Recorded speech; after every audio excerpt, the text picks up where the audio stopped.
Hello everyone, welcome back to my channel. आज का हमारा टॉपिक है ग्राइप वाटर बेबी को देना चाहिए या नहीं देना चाहिए। तो सबसे पहले हम ये देखते हैं ग्राइप वाटर होता क्या है। ग्राइप वाटर एक लिक्विड सप्लीमेंट रहता है जो नॉन प्रिस्क्राइब है, आपको इजीली कौन से भी मेडिकल में से मिल जाएगा। देखते हैं ग्राइप वाटर बच्चे को क्यों देते हैं। तो अगर आपका बच्चा ज़्यादा रो रहा है या तो फिर उसके पेट में गैस हुई है या तो फिर कोई इसलिए भी देते हैं कि ग्राइप वाटर बच्चे का खाना डाइजेस्ट करने में हेल्प करती है, तो उससे बच्चे का खाना डाइजेस्ट हो जाएगा और बच्चा मोटा होगा, फूला हुआ रहेगा। इस रीज़न से लोग ग्राइप वाटर भी देते हैं। इसके इंग्रेडिएंट्स हम देखते हैं कि ग्राइप वाटर में होता क्या है। तो ग्राइप वाटर में सोडियम बाइकार्बोनेट रहता है जो कि बेकिंग सोडा रहता है, बेकिंग सोडा बोलते हैं। लिकर रहता है, अल्कोहल और शुगर रहता है और कुछ अच्छे हर्ब्स रहते हैं जैसे कि अदरक, सौंफ, सोवा, लेमन बाम वगैरह। तो ये इंग्रेडिएंट्स बच्चे के लिए अच्छे हैं कि नहीं है। तो सोडियम बाइकार्बोनेट और अल्कोहल तो बिल्कुल भी अच्छे नहीं है बेबी के लिए, और शुगर जो है वो बेबी के टीथ के लिए और आने वाले टीथ है या तो फिर आ रहे हैं वो टीथ के लिए बिल्कुल भी अच्छा नहीं है। और अदरक, सौंफ, सोआ की बात करें हम लोग तो वो बेबी का खाना डाइजेस्ट करने में हेल्प करता है। तो ये ग्राइप वाटर बच्चे को देना चाहिए या नहीं देना चाहिए, तो ऑब्वियसली नहीं देना चाहिए ये इनके बैड इंग्रेडिएंट्स के वजह से। और अगर आपका बच्चा ज़्यादा रो रहा है तो आप समझने की कोशिश कीजिए कि आपका बच्चा क्यों रो रहा है। उसे भूख लगी है या तो फिर वो किसी चीज़ के वजह से इरिटेट हो रहा है, नेपी गिली हुई है वगैरह, हो कुछ भी हो, तो उस वजह से भी बच्चा ज़्यादा रो रहा हो सकता है। तो वो रीज़न है बच्चा ज़्यादा रोता है तो ग्राइप वाटर देना है, तो ये रीज़न से मत दीजिए। आप जानने की कोशिश कीजिए कि आपका बच्चा ज़्यादा क्यों रो रहा है। और अगर बच्चे के पेट में ज़्यादा गैस हुई है या तो फिर गैस हुई है तो आप होम रेमेडीज यूज़ कीजिए। हींग का पेस्ट बना के बच्चे के नोड पे लगाइए या तो फिर पेट की अच्छे से मालिश करके गैस बाहर निकालने की कोशिश कीजिए। और रही बात, अगर बच्चे का खाना डाइजेस्ट होता है और बच्चा ज़्यादा मोटा होता है, फूला हुआ रहता है, तो अगर आपको चाहिए तो अदरक, सौंफ, सोआ का पानी बना के आप अपने बच्चे को डाइजेशन के लिए दे सकते हैं। आपको ग्राइप वाटर की कुछ भी ज़रूरत नहीं है। और ये जो है ग्राइप वाटर देने से बच्चे का खाना डाइजेस्ट होगा और बच्चा फूला हुआ रहेगा, तो ऐसा तो मेरे हिसाब से तो एकदम रॉन्ग है।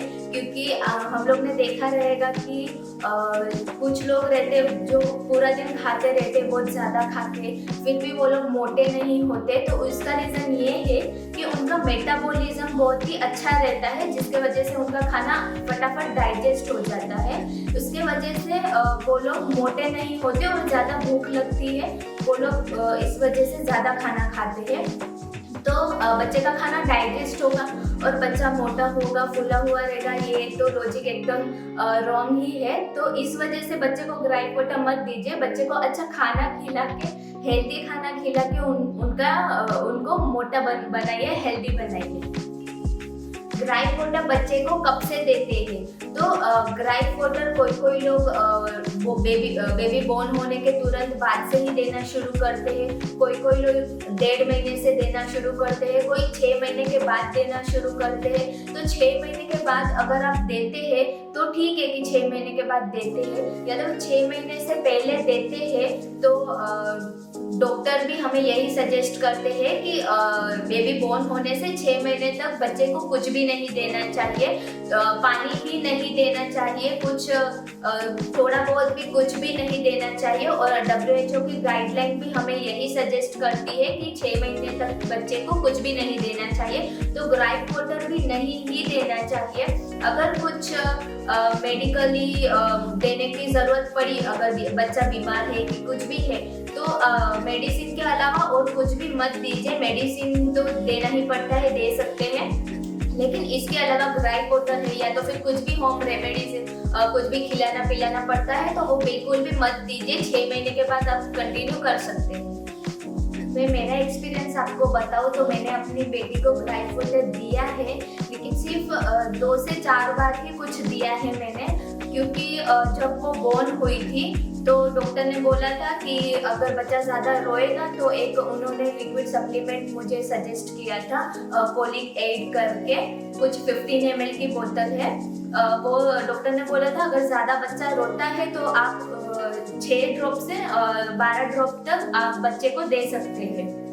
तो जब वो ज़्यादा रोती थी, हमें समझ में नहीं आता था। मेरी तो फर्स्ट ही डिलीवरी हुई थी, तो इतना एक्सपीरियंस भी मुझे कुछ भी नहीं था। तो कुछ ज़्यादा रोती थी, फीडिंग करवाने के बाद भी वो रोती थी, तो वो हम दे देते थे उसे, ड्रॉप्स दे देते थे। और टच वुड मेरी बेटी को इतनी गैस की प्रॉब्लम नहीं हुई कि उसे ग्राइप वाटर देने की ज़रूरत पड़े। उसका गैस इजीली बाहर निकल जाती थी, तो इतना कुछ प्रॉब्लम नहीं हुआ। मैंने डॉक्टर से पूछा था, कुछ 3 महीने की थी मेरी बेटी, तो डॉक्टर ने बोला था कि ये अगर बच्चा ज़्यादा, उन्होंने भी वापस यही बोला कि अगर बच्चा ज़्यादा रो रहा है तो आप ये ड्रॉप उसे दे सकते हैं। मुझे गायनेकोलॉजिस्ट और पीडियाट्रिशियन दोनों ने ही कोलिक ऐड करके लिक्विड सप्लीमेंट सजेस्ट किया था। फिर मैंने उनसे ग्राइप वाटर के बारे में पूछा कि ग्राइप वाटर मैं दे सकती हूँ कि नहीं दे सकती, तो उन्होंने मुझे स्ट्रिक्टली ही मना कर दिया कि नहीं नहीं नहीं, बिल्कुल भी नहीं देना है। उनका एक्सप्रेशन भी ऐसा था कि मैं कुछ ज़्यादा पूछ नहीं पाई, क्योंकि मुझे डॉक्टर को ज़्यादा क्वेश्चन पूछने में भी बहुत डर लगता है कि डॉक्टर भड़क जाएंगे तो क्या करेंगे। इसकी वजह से मैं उनसे ज़्यादा कुछ पूछ नहीं पाई। लेकिन मैंने घर पे आके रिसर्च किया कि ग्राइप वाटर बच्चे को देना है कि नहीं देना है। तो उसमें जो भी रीज़न बताए, जो भी मुझे पता चला, तो मैंने ग्राइप वाटर देना बंद कर दिया। तब तक तो कुछ 2 से 4 बार ही दिया था, क्योंकि उसे गैस की प्रॉब्लम इतनी नहीं होती थी और बहुत ज़्यादा रोती भी नहीं थी वो, इसलिए मुझे ज़्यादा देने की ज़रूरत नहीं पड़ी। उसके बाद से कभी भी नहीं दिया, मेरी बहन की बेटी को भी कभी भी नहीं दिया है। तो आप लोग भी कोशिश कीजिए कि ग्राइप वाटर यूज़ करने की ज़रूरत ना पड़े। और अगर आपको ग्राइप वाटर देना ही है तो डॉक्टर से प्रिस्क्राइब कर लीजिए, क्योंकि अलग अलग ब्रांड के अलग अलग ग्राइप वाटर होते हैं। कुछ अच्छे भी हो सकते हैं, कुछ नहीं भी हो सकते हैं। मुझे देने की ज़रूरत नहीं पड़ी है, इस वजह से मैंने दिया भी नहीं उसके बाद से फिर भी। और मुझे ऐसा भी लगता था कि मुझे नहीं देना चाहिए, तो इस वजह से मैंने नहीं दिया ग्राइप वाटर। अगर आपको देना है तो आप प्रिस्क्राइब करके डॉक्टर से ग्राइप वाटर पिला सकते हैं बच्चे को, लेकिन जितना हो सके उतना अवॉइड करने की ही कोशिश कीजिए। तो लाइक और शेयर कर दीजिएगा। मेरे चैनल को सब्सक्राइब नहीं किया है तो सब्सक्राइब कर लीजिएगा और बेल आइकन को भी हिट कर दीजिएगा, ताकि मेरे वीडियो की नोटिफिकेशन आपको मिल जाए। Thank you.